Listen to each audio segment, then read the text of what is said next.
On dit souvent que la religion est censée apporter la paix. Eh bien, j'aimerais défendre l'idée que l'athéisme aussi peut apporter la paix. Notamment si on considère qu'il n'y a pas de vie après la mort, qu'il n'y a pas de choses à faire pour plaire à une divinité. Le quotidien devient quand même beaucoup plus simple. Pas besoin de s'inquiéter d'aller au paradis ou en enfer ou je ne sais quoi. D'ailleurs, on dit bien aux gens de reposer en paix une fois qu'ils sont morts. Reposer en paix. Or, si on va au paradis, c'est pas pour reposer, c'est pas calme non plus, c'est censé être joyeux. D'ailleurs, c'est aussi comme ça que on vend le paradis, comme ça on dit, si tu fais bien, eh ben tu seras récompensé, etc., ce sera génial, machin. De même, l'autre option habituelle, l'histoire de l'enfer et de la torture, c'est pas de la paix non plus. Et même le purgatoire, qui est censé être entre les deux, c'est pas du repos non plus. Donc en fait, quand on dit repose en paix, on ne fait référence à aucune de ces trois possibilités.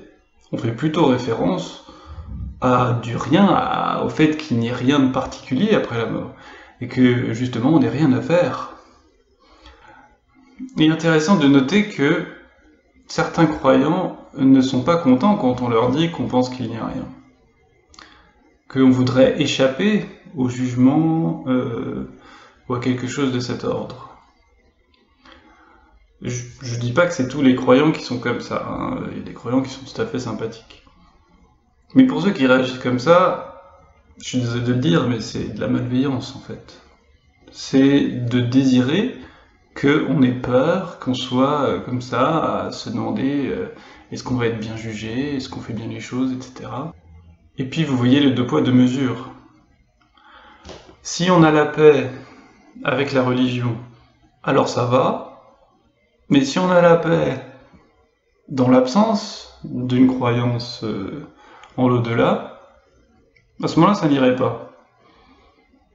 Eh bien non, moi je dis qu'on peut trouver la paix aussi bien dans la religion que dans l'athéisme, et que c'est très bien comme ça.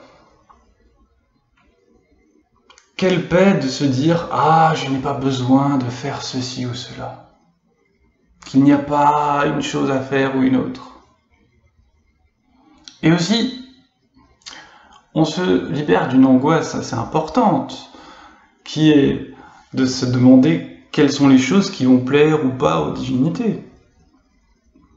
Comment savoir? Il y a tellement de religions différentes, etc. Si au contraire on dit, eh bien, ces religions, aussi poétiques qu'elles puissent être, ou pas poétiques pour certains aspects, apportent en fait de la confusion dans l'esprit.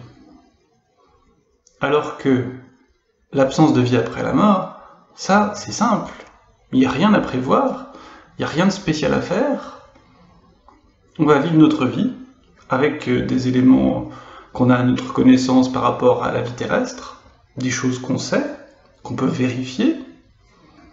Pourquoi s'embêter à rajouter une couche là-dessus, avec quelque chose d'hypothétique, d'indéterminé, et qui, en ce qui me concerne, ne m'apporte mais aucun réconfort, aucune paix, au contraire. D'après tout ce que je sais de la science, de la biologie, de la neuropsychologie, je suis certain, autant qu'on peut être certain, d'un point de vue scientifique, que l'esprit procède de l'activité des neurones. Et donc que la mort, c'est la fin de l'activité des neurones, et donc c'est la fin de l'esprit. Et donc de l'expérience, et donc on ne va rien expérimenter de particulier après notre mort. Maintenant pour la partie émotionnelle, ma partie émotionnelle, eh bien elle me dit aussi, mais c'est très bien, ça me va très bien. Ça me va très bien parce que je peux être en paix par rapport à cette question-là.